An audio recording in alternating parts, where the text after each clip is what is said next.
The last time I was here, I was still in PDP. I have officially left PDP, and I'm making plans to join APC. And the intention is just like somebody who is planning his wedding. You don't just wake up one morning and go to the church.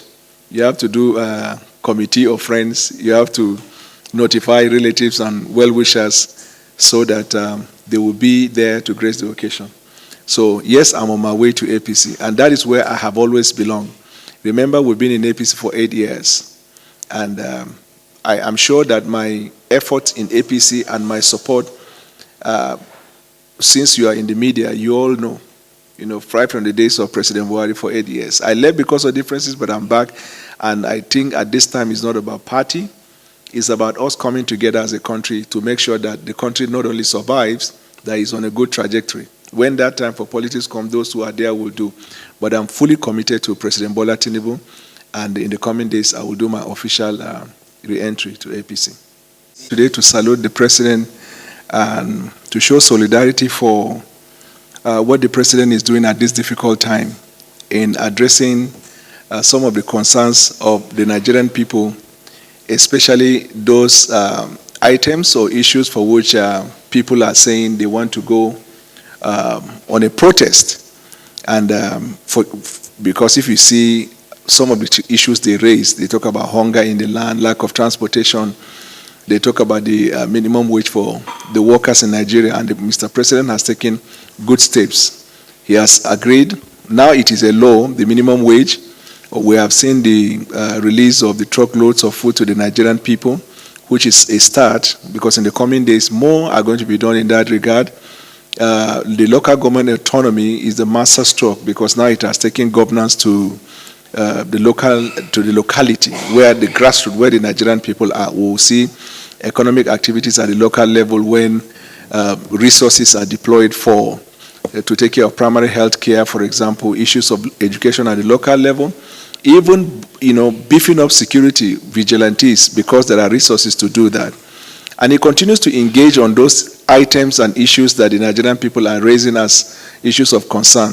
So I came to celebrate, encourage, and ensure our solidarity, and urge the Nigerian people to rally around the President. We have our respective governors, we have senators, we have House of Rep members, but when it comes to the presidency, we have only one president in Nigeria, irrespective of where you come from. We have only one. And to me, patriotism is defending the leader. Patriotism is showing support and ensuring that we push the envelope of this Nigeria. What is exciting for me in all of this situation is that the President has a firm grasp of what is going on in the country, the sufferings of the Nigerian people, and he has shown that concern. And especially those who are planning to go on protests. The issue with the protest, everybody has right, to show his dissent. Right to protest is constitutional. But if you look at the situation that we are facing today, and you look at the talking point even in social media, you will understand that this protest is not built to end in peace. And if you go to a protest that turned violent, you are likely to find that the people you claim to be fighting for, you end up destroying their shops, looting their shops, burning infrastructure of government. At the end of the day, we'll be taken aback, and then government will start all over again. If you look at Kenya, that is what is happening. Government will continue to run, but then where we have gone backwards because our people will continue to be in hunger and duration. And I'm glad that the President is making all the effort to meet with the needs of the Nigerian people. And the suffering did not start last year. We've been dealing with that issue, of suffering, lack of employment. We're talking about entrepreneurship. Virtually every aspect of economy and security is what we have always been pushing the envelope and see how we can attain a better place. But suddenly, the conversation, if you see the mainstream and the social media, is all about they want to bring the government down, President Bwala Tinubu must resign. Once you hear that kind of talk and language, then you don't need somebody to interpret that there is a political connotation. You must be aware that people have been holding meetings saying they want to unseat the president. By our constitution, he has 4 years, and it's renewable for another term of 4 years. And he's doing everything possible in these 4 years to deliver on the promise to the Nigerian people. The trajectory are going. Some of you who are knowledgeable in economics, you would have seen, as the data are coming in and some of the indices, it shows that there is a redirection that is going on. There is no reform that is easy. Go to Brazil, any part of the world, if you are going to do reform, it is not going to be easy. It means that all of us will have to readjust, but the government's role when you are initiating reform is to bring about intervention, which is what the president is doing, like the release of truckloads of food, and then giving monies to, remember the increased allocation to the governors, additional money to the governors. He even committed to helping the organized private sector to meet up with the minimum wage. So this is my immediate reaction to the question. Thank you. Good question. You have to define what you mean by where food is ready, because my understanding is that anybody who goes into politics, like what Awolowo said, if you don't have a second address, you are not fit to be in politics. You can't mortgage your future.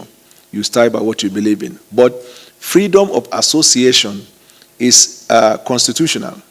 You are very free to move from one political party to another if you have a reason.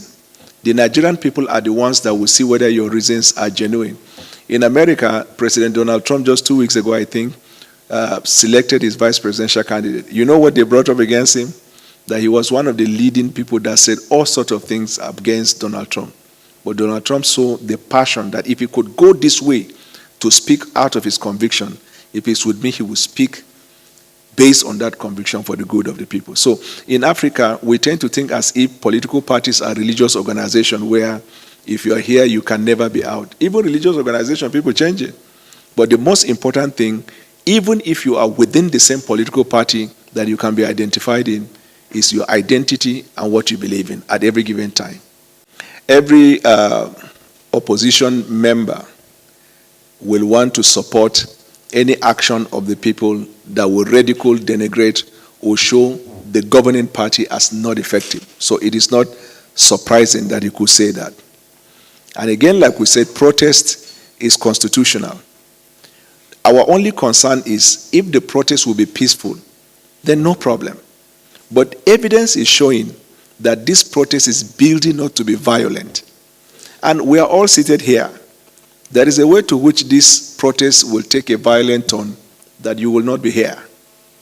So that is the only part that I disagree with. So yes, if I'll be speaking with him, I will tell him that the reason why we think that the protest is unnecessary is because this protest, based on the foundation that it is building in the social media where people say, burn the house, destroy this, I will kill this person and the rest, and based on intelligence, it is built to be violent. And I will tell him that Section 45 of the Constitution of Nigeria says nothing will preclude Section 35, 36, 37, 38, 39, 40, 41, those rights that are outlined. He said nothing will stop or invalidate any law that is made that is reasonably justified in a democratic society, meaning that your right to protest, if it's going to turn violent, will not preclude or will not invalidate any law that can be made to abridge that right in the interest of, if you look at Section 46, in the interest of public safety, protection of the life of others, and national security. Thank you.